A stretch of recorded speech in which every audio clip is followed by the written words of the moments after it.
오늘 주신 하나님의 말씀은 사도행전 16장 6절에서 10절에 이르는 말씀입니다. 저와 여러분이 다 같이 일어서서 한 절씩 교독하시겠습니다. 성령이 아시아에서 말씀을 전하지 못하게 하시거늘 그들이 부르기아와 갈라디아 땅으로 다녀가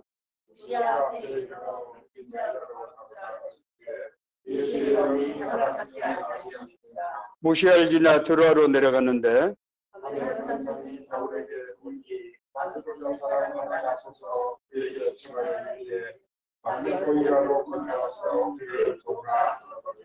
바울이 그 환상을 보았을 때 우리가 곧 마게도니아로 떠나기를 힘쓰니 이는 하나님이 저 사람들에게 복음을 전하라고 우리를 부르신 줄로 인정함이로라. 아멘.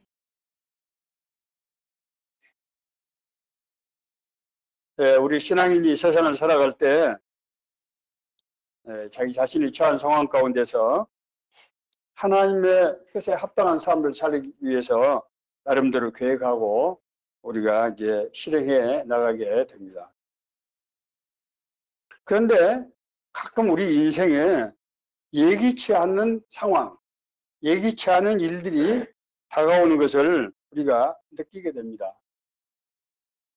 자신이 의도하지 않은 일들, 자신이 계획과는 다른 일들이 다가올 때 우리는 몹시 당황하고 혼란스럽고 또 막막한 그런 이제 상황에 처하게 됩니다. 어찌된 일인가? 하나님께서 내 삶을 주관하시고 인도하시는데 이거 어떻게 그러면 해야 한단 말인가 하는 이런 문제에 봉착하게 됩니다. 이런 문제에 대해서 우리에게 가르침을 주는 성경 말씀이 있는데 저는 바울 사도가 체험했던 마게도니안 환상이 바로 그런 예라고 생각을 합니다.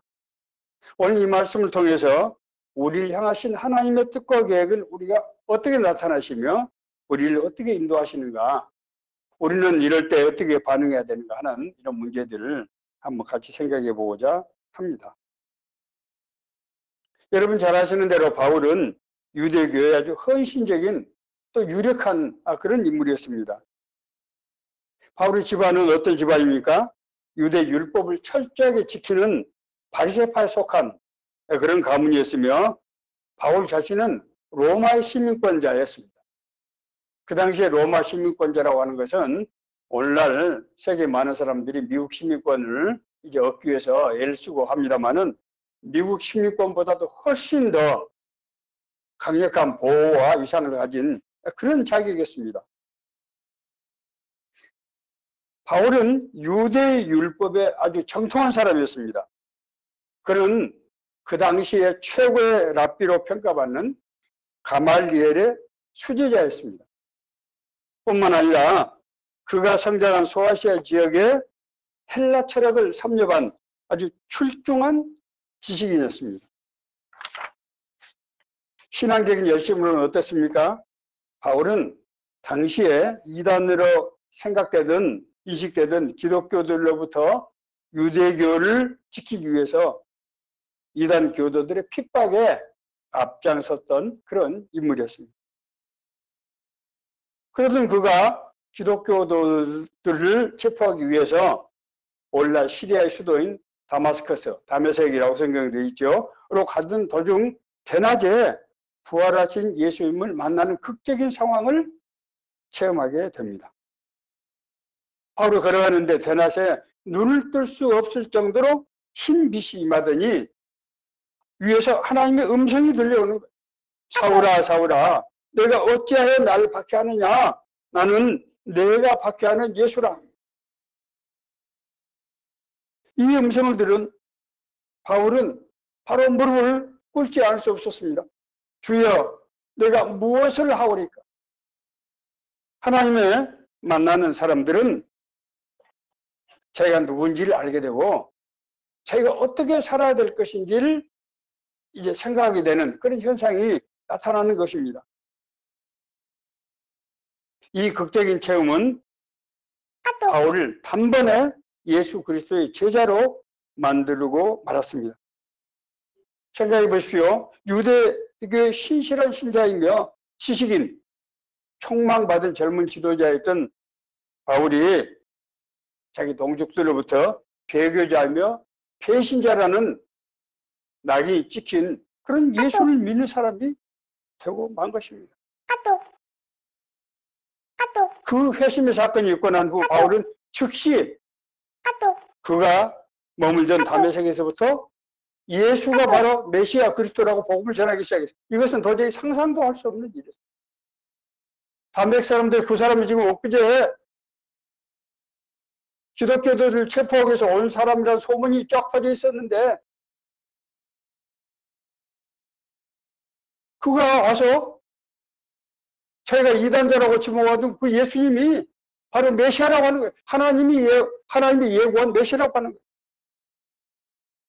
그리고 바울은 자기 고향인 다소로 돌아와서 이 지역을 중심으로 회당에서 복음을 전하기 본격적으로 시작했습니다. 바울의 변화된 소식을 들은 예루살렘 교회는 깜짝 놀랐어요. 아, 이게 하나님이 일을 행하신구나 하는 것을 생각을 하고, 지중해 구브로, 오늘날 사이프러스 섬입니다. 구브로스는 아주 굉장히 큰 섬입니다. 출신인 바나바를 파송해서 바울과 함께 동역하도록 그렇게 조치를 했습니다. 이후에 이제 바나바와 바울은 성령의 인도하심을 받아서 본격적으로 지중해 섬들과 바울의 출생지인 소아시아는 오늘날 터키, 시리아 위쪽과 터키 그리고 북부 지역을 소아시아라고 이렇게 이해를 하시면 되겠습니다. 지역을 이제 중심으로 복음을 전하게 되었습니다. 바울의 꿈은 지중해 연안인 아시아 지역을 복음화함으로써 거기를 기반으로 해서 오늘날로 말하면은 그러니까 시리아, 터키 이쪽입니다. 그걸 지역을 기반으로 해서 이제 유럽으로 넘어가고 거기서 이제 특히 로마로 가서 복음을 전해야 되겠다 이런 꿈을 꾸고 있었습니다. 자, 그런데 성령께서 아시아에서 더 이상 복음을 전하지 못하게 자꾸 막으시는 거예요.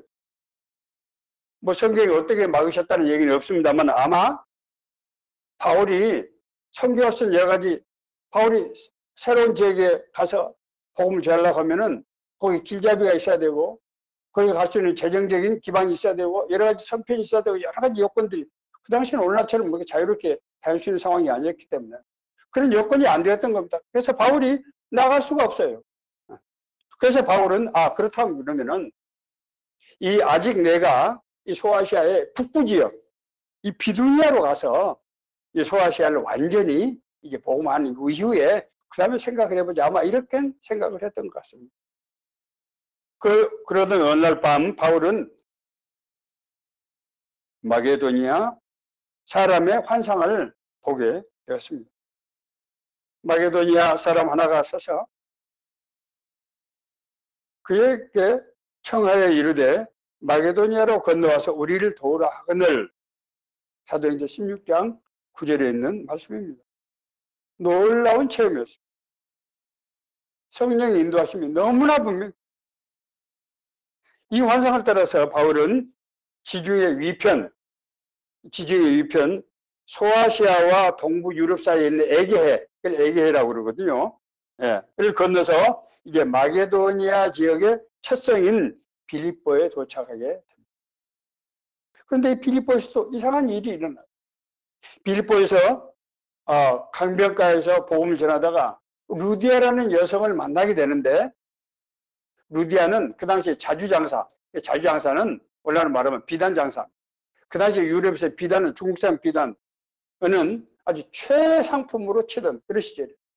그러니까 비단 장사는 오늘날 그냥 옷가게를 생각하시면 안 됩니다. 아주 굉장한 정도의 재력가고, 원래 루디아는 바울이 살던 다소 지역의 인근 지역에 살았던 사람이에요. 거기가 본점이고요. 이제 빌립보에다가 지점을 만들어서 개척하려던 참이었어요. 놀랍지요? 그때 바울을 만나게 돼서 루디아 본인을 비롯해서 모든 가족들이 구원받고 루디아가 바울에게 내 집을 전부 교회로 내줄 테니까 여기 사용하세요 라고 간청을 해서 거기서 이제 선교 활동을 하게 됩니다. 이후에 바울은 빌립보를 통해서 동부 유럽의 핵심적인 도시들 데살로니가, 베레아, 아테네 그리고 고린도에 가져가서 복음을 전함으로써 이 지역이 바로 유럽 선교의 발판을 마련하는 놀라운 역사가 이루어지게 되었습니다. 자, 마게도니아 선교가 바울 사역에서 차지하는 위치를 우리가 좀 잠깐 생각해 볼 필요가 있어요. 아시아 지역에서 마게도니아 지역을 복음화했다고 하는 것은 아시아와 유럽 지역을 연결해서 그 당시의 세계는 바로 이게 다 세계였어요. 를 복음화할 수 있는 그런 유럽 지역의 전진기지가 뭡니까? 거기서 기획하고 모든 걸 준비하고 공격적을 짜고 모든 그런 한 기지잖아요, 이게. 그런 기지로 만들었다는 거예요. 이 빌립보 교회를 통해서 앞서 말씀드린 이 마게도니아 지역의 핵심적인 그런 지역의 교회들을 세우는데 특히 빌립보 교회는 이런 지역을 개척하는데 그런 기반이 됐을 뿐만 아니라 계속해서 바울을 재정적으로 후원하고 그리고 많은 인물들이 거기서 이제 나오게 됩니다. 이 발판이 있었기 때문에 바울이 나중에 로마 지역을 선교할 수가 있었고 그래서 로마를 통해서 기독교의 세계화가 이루어지게 된 것입니다. 바울의 4차에 걸친 전도여행, 4차는 사실은 이제 바울이 구금된 상태에서 로마로 이제 압송되게 되는 과정인데 그 과정이 2년이나 걸렸기 때문에 하면서 실제로 많은 사람에게 복음을 전했기 때문에 그것도 바울의 첫 선교 여행에 포함을 시킵니다.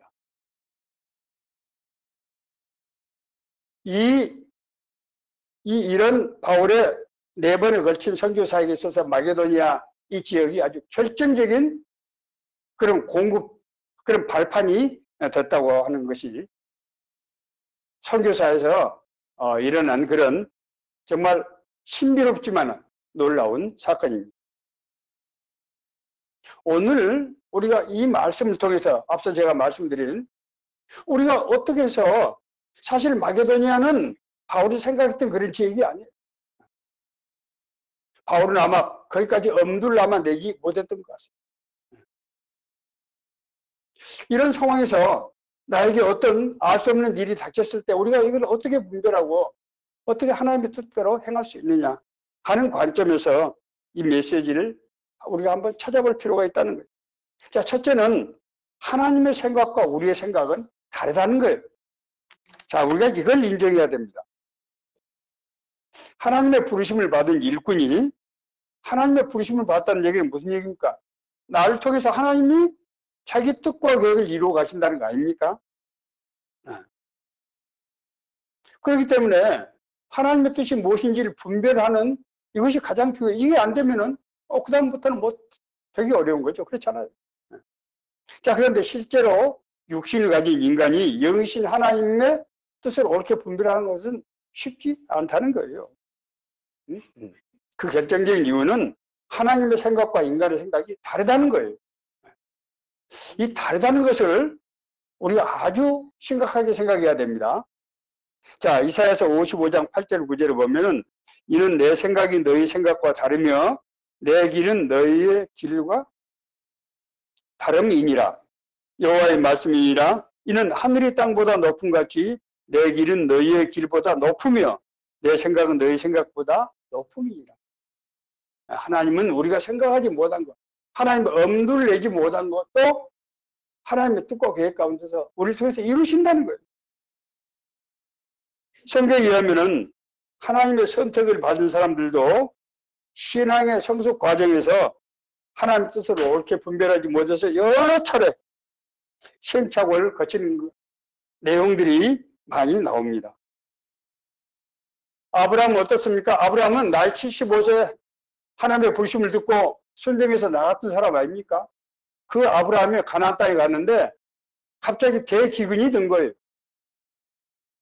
그래서 아브라함이 어떻게 생각했죠? 아니, 하나님 날 이곳에 보내셨는데 여기서 내가 기근 때문에 굶어 죽으면 안 되니까 기근 걱정이 없는 나일강에 있는 애굽으로 가서 거기 가서 내가 목숨을 부지해야 되겠다. 누구든지 그렇게 생각할 수 있는 거 아닙니까? 어?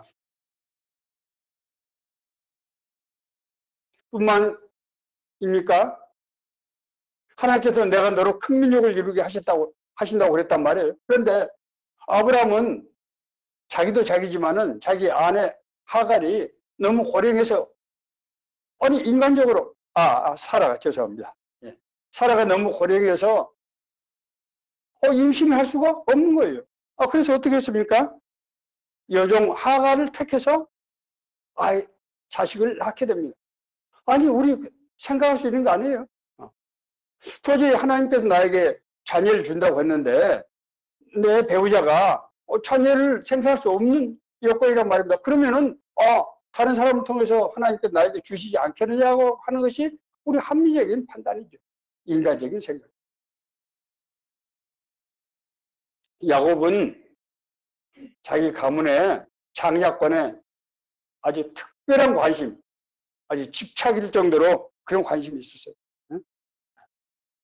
그 일로 인해서 야곱은 외삼촌 라반의 집에 20년 동안이나 도피 생활을 하지 않으면 안 된, 그때 야곱이 피신할 때가 나이가 젊었을 때가 아니고요, 20대가 아니고요, 40대가 넘은 때였거든요. 야곱이 자기 나중에 집으로 돌아올 때가 60대예요, 60대. 그러니까 제 인생을 그냥 그쪽 가서 통째로 그냥 날린 겁니다, 사실은. 그렇잖아요. 예수님의 제자들은 어떻습니까? 예수님께서 진짜 이스라엘 왕이 될 것을 그렇게 믿었던 거예요. 왜? 세 번째 예루살렘서에 입성을 했는데 그때 예루살렘 군중들이 예수님을 어떻게 받았습니까?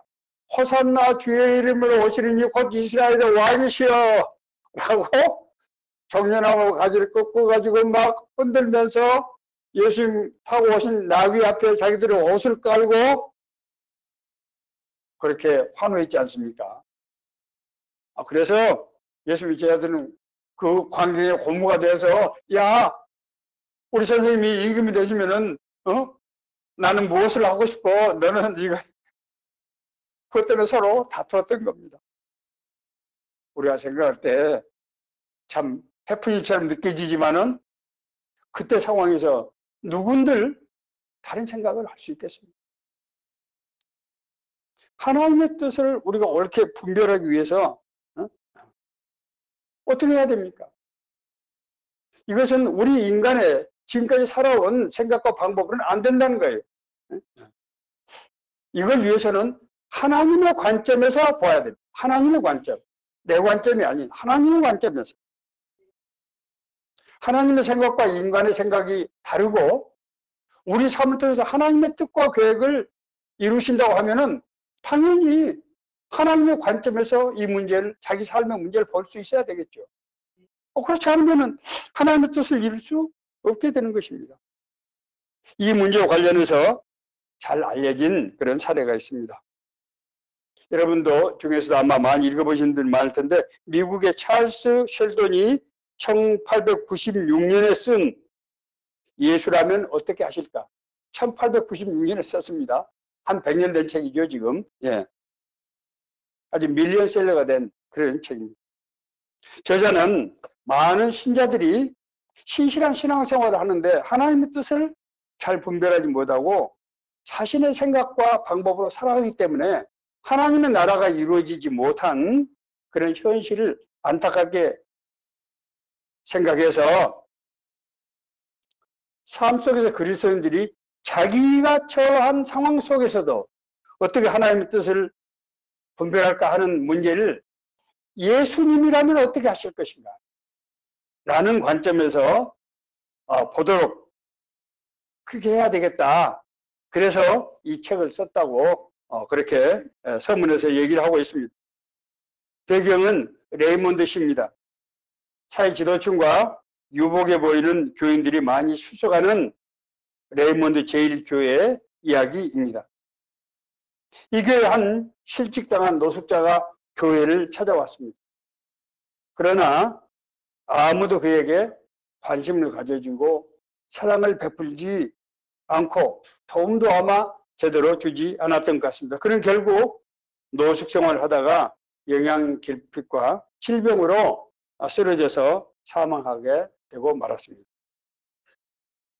이 사건에 충격을 받은 담임 목사 헨리 맥스웰은 교회와 그리스도인들이 교회 안에서 머무는 신앙이 아닌 사마리아인 같은 강도를 만난 사람을 도왔던 사마리아인같이 예수님의 사랑, 예수님의 마음으로 자기 삶 가운데서 자기 가정, 자기 직장, 사업장, 이웃들에게 그렇게 좀 하도록 할 수 없을까? 그래서 예수라면은 어떻게 하실까라는 거 하는 것을 행동 강령을 만들어 가지고 자기 교인들이 이제 그것을 자기 집에다가 붙여놓고 서약서를 써서 실행을 하도록 그렇게 했습니다. 처음에 하루 이틀 가면서 그냥 장난 비싸게 교회에서 늘 목사가 하는 그런 교훈 정도로 생각하던 교인들은 목사님이 매 주일마다 이걸 챙기시고 성도들에게 당신은 지난 한 주 동안 어떻게 살았습니까? 물어보면서 점점 진지해져서 모든 성도들이 그것을 실제로 지키게 되었습니다. 그랬더니 주변에 많은 사람들이 성도들 통해서 정말 예수님의 모습을 발견하게 되고 그들이 그것을 보고 예수님에 대해서 관심을 갖고 교회를 찾게 되고 그 운동에 참여하게 되면서 변화가 되고 그것이 소문에서 점점 퍼지면서 레이몬드 시를 떠나서 인근 대도시 시카고에까지 그 열기가 전해지면서 19세기 말에 큰 아주 반향 영적인 운동을 일으켰다고 하는 얘기입니다. 우리가 예수님의 뜻을 따라 산다고 하는 것은 예수님의 관점에서 문제를 보게 된다고 하는 것을 말하는 것입니다. 또 우리에게 이르시되 아무든지 날 따르거든 자기를 부인하고 날마다 제 십자가를 지고 나를 따를 것이니라. 자기를 부인하고 그건 뭡니까? 자기 부인하는 것이 자기 모든 걸 포기하는 것이 아닙니다. 자기 생각과 방법, 지금까지 내가 해오던 생각과 방법을 내려놓아야 된다는 거예요. 하나님, 예수님의 관점에서 그것을 봐야 된다고 하는 거예요. 이 주제와 관련해서 제가 영적인 그런 어떤 분별력이 문제를 제가 아주 심각하게 느끼고 그때 제가 영성 그리고 영적 분별력 하는 책들을 많이 읽었는데 그중에서 제가 아주 감명 깊게 읽었던 달라스 윌라드 목사가 쓴 하나님의 음성이라는 책이 있습니다. 거기 보면은 달라스 윌라드 목사는 하나님의 뜻을 우리가 어떻게 분별할 것이냐에 대해서 세 가지 빛의 요소를 말씀하고 있습니다. 하나님의 말씀은 우리에게 내적인 감화를 준다는 거예요. 내적인 강한 이끌림을 준다는 거예요. 그렇지 않습니까? 하나님의 말씀은 살아있고滚动이 있어. 우리 심령과 골수를 쪼개며 뿐만입니까?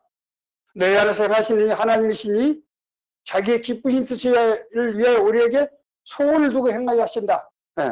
하나님의 말씀이 우리에게 어떤 강한 이끌림을 준다는 거예요. 그리고 그 이끌림이 내가 살고 있는 형편과 처지, 환경과 일치할 때 하나님 뜻이 점점 분명하게 되고 그래서 이것은 하나님의 뜻이라고 하는 우리가 확신을 갖게 된다고 하는 거예요. 그러므로 하나님의 뜻을 분별하려고 할 때는 이 세 가지 요소, 세 가지 빛의 요소가 서로 수렴해서 하나가 될 때까지 우리가 기도하면서 기다려야 된다고 하는 것이 이 책에서 달라스 윌라드 목사가 주장하는 그런 내용. 이 제 사례를 한번 말씀드리겠습니다. 여러분 아시는 대로 저는 34년 동안 공직에서 일하고 저는 2011년도에 공직을 은퇴했습니다. 공직을 은퇴하고 나니까 저는 한 2, 3년 조금 우선 좀 쉬고 싶었어요. 몸이 굉장히 지쳐 있었고요. 그때 이것저것에서 뭐 이런저런 제안들이, 나쁘지 않은 제안들이 들어왔어요. 맨 처음에 들어온 게 이제 시민사회에서 제가 반부패, 정부에서 그런 정책을 했기 때문에 반부패 활동을 같이 하자고 그런 제안이 들어왔습니다. 어떤 데서는 어느 기업에서 임원으로 좀 일을 맡아달라는 요청도 있었고 정치권에서 권유도 있었습니다. 자기들 같이 하면은 뭐 무슨 자리를 뭐 주겠다 이런 얘기를 하시더라고요. 뭐 감사한 일이었지만은 제가 저에게 정말 거절하기 어려운 공직에서 같이 일하자는 요청도 있었습니다. 근데 사실은 제 마음속에서는 대학에서 강의를 하고 싶었어요.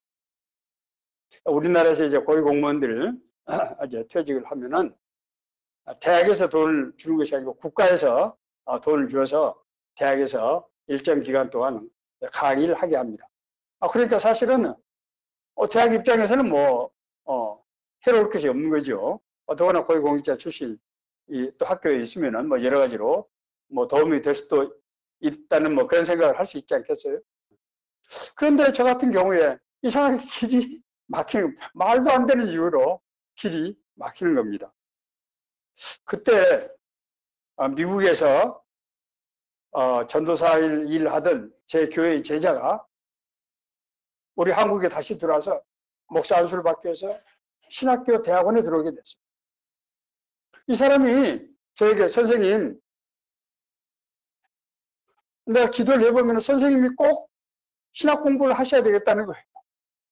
그래서 저를 처음에는 그냥 얘가 그냥 워낙 믿음이 좋은 사람이니까 이 사람이 나한테 의례적으로 하는 말이거니 라고 생각했습니다. 그런데 점점 이 사람이 너무 집요하게 그런 얘기를 하니까 정말 이게 하나님 뜻인가 하는 생각이 들면서 제가 한 30년 동안 직장에서 선교 활동을 해왔는데 그런 점들이 점점 내가 필요할지도 모르겠다는 생각이 드는 거예요. 그러던 2015년 1월 달에 제가 새벽 기도를 가서 기도를 막 하려고 하는데 제게 하나님의 말씀이 떠올랐어요. 히브리서 13장 5절에 있는 말씀입니다. 돈을 사랑하지 말고 있는 바를 촉한 줄로 알라. 그가 친히 말씀하시기를 내가 결코 너희를 버리지 아니하고 너희를 떠나지 아니하리라 하셨느니라. 저는 마치 도둑질하다가 들킨 사람처럼 제가 왜냐면 근데 제자가 그렇게 신학 공부를 하라고 하는데 제가 사실은 다른 생각을 하고 있었잖아요. 또 뭐 다른 생각을 했는데 뭐 대학에서 교수를 하면은 내가 공부도 하고 내가 좀 이렇게 좀 행세도 하고 뭐 그런 생각이 있지 않았겠어요? 나는 내가 정말 마치 뭐 잘못된 일을 하다가 들킨 사람처럼 정신이 번쩍 나서 내 마음이 바뀌게 될까봐 그날 모든 요청을 제가 양해를 구하고 신학교에 입학 신청서를 그냥 내고 말았습니다. 다만 한 가지 우리가 여기서 기억해야 될 것이 있습니다. 세 가지 이 빛의 체험은 조금 신앙적인 약간의 훈련과 조금 성숙 과정이 필요하다는 거예요. 아무나 그냥 하나님께서 준 것을 내가 억지로 쫙 맞춰서 그렇게 해서는 안 된다고 하는 것입니다. 자, 그러나 이 문제를 너무 어렵게 생각할 필요만은 없습니다.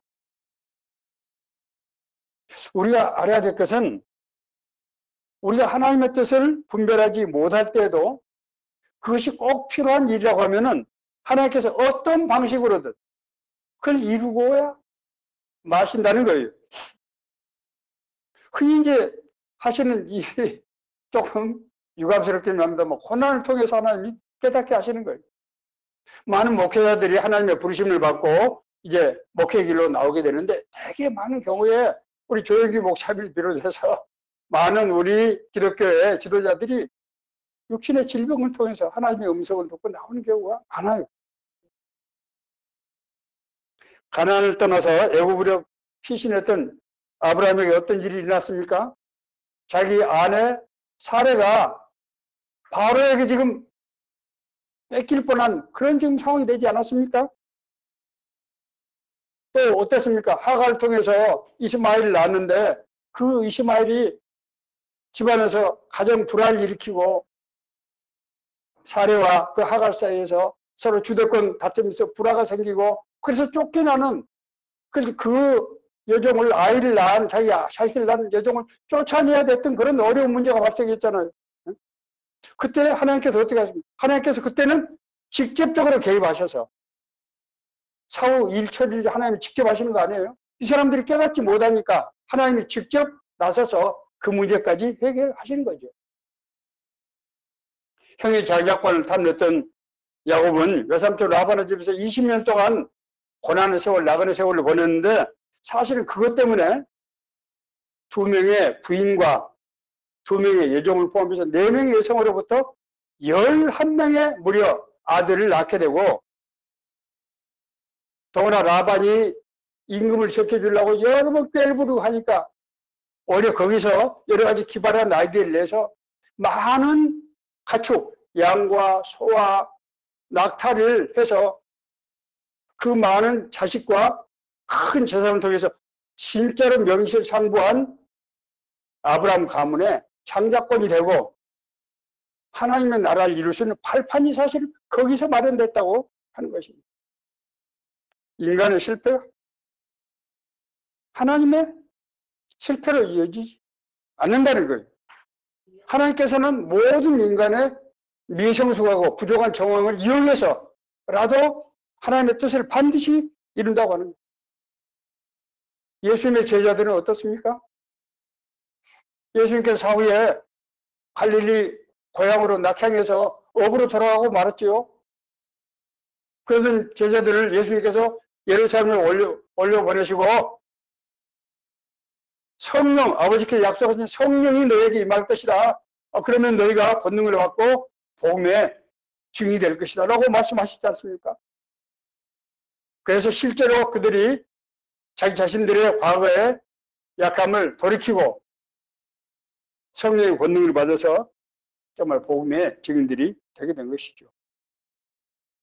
그러므로 우리가 하나님의 뜻 가운데서 하나님의 인도하심을 받는 사람들이 자기 삶 가운데서 알 수 없는 고난, 어떤 일이 발생할 때 정말 이것이 하나님의 뜻인가? 나는 지금 어디에 서 있는가 하는 것을 생각하고 하나님께 길을 물어야 된다고 하는 것입니다. 그러나 근본적으로 하나님의 자녀가 된 우리는 하나님이 나의 삶을 주관하시고 인도하신다고 하는 것을 우리가 믿음으로 받아들이고 항상 그 뜻을 구하기 위해서 노력해야 된다는 거예요. 예수님을 낳은 육신의 생모인 마리아는 어떤 사람이었습니까? 예수님을 낳기 전에 마리아는 청년 요셉과 약혼한 상태에 있었어요. 그런데 하루는 하나님 나라의 천사가 와서 마리아가 도저히 감당할 수 없는 얘기를 들려주고 가는 거예요. 내가 잉태하여 아들을 낳게 될 것인데 성령의 능력으로 너를 덮을 것이며 낳게 될 아이는 하나님의 아들이라고 일컬음을 받게 될 것이다. 아니, 마리아는 남자를 알지 못하는 여성이고 지금 요셉과 약혼 중이에요. 이 상황에서 만약에 임신했다는 소문이 나게 되면 어떻게 됩니까? 돌 맞아서 죽게 되는 것입니다. 더구나 무슨 하나님의 영으로 하나님의 아들을 낳게, 이걸 지금 시골 처녀가 감당할 수 있는 얘기입니까? 그런데 마리아는 이것이 하나님의 말씀이라고 하면, 하나님의 뜻이라고 하면은 제가 순종하겠습니다 라고 했어요. 이것은 마리아가 참으로 그의 마음속에 늘 하나님의 나라를 사모하고 하나님의 뜻을 구하며 살아왔던 순전한 여성이었다고 하는 것을 우리가 알 수 있습니다.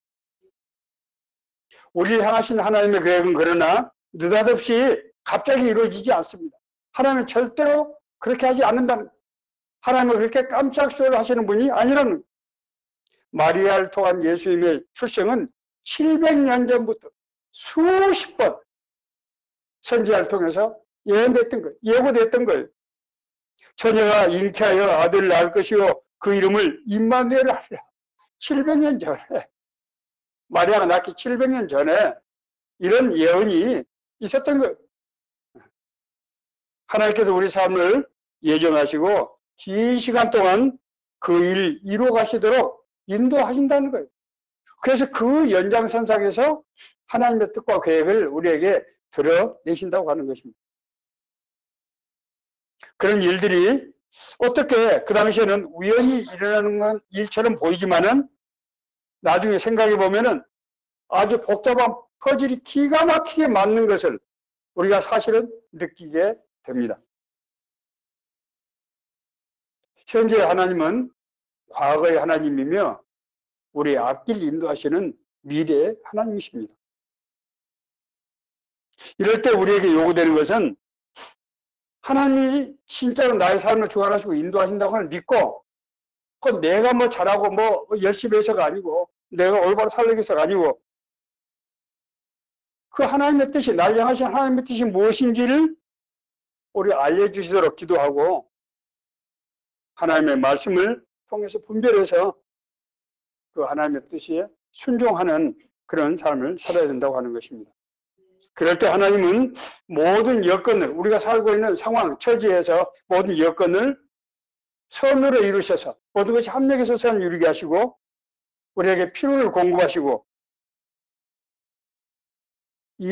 그래서 우리가 그 과정에서 이것이 하나님의 뜻이라고 하는 것이 보다 분명해지고, 그래서 우리가 하나님과 동행하는, 하나님께서 우리 그 과정 속에서 수시로 역사하시고 인도하시는 것들을 드러내시고, 그래서 하나님의 나라와 하나님의 계획을 이루신다고 하는 것입니다. 오늘날 혼돈의 시대, 불확실성 시대, 정말 한치 앞을 내다볼 수 없는 막막한 시대에 오늘 주시는 이 말씀이 우리를 인도하시는 생명의 말씀이 되기를 간절히 바랍니다.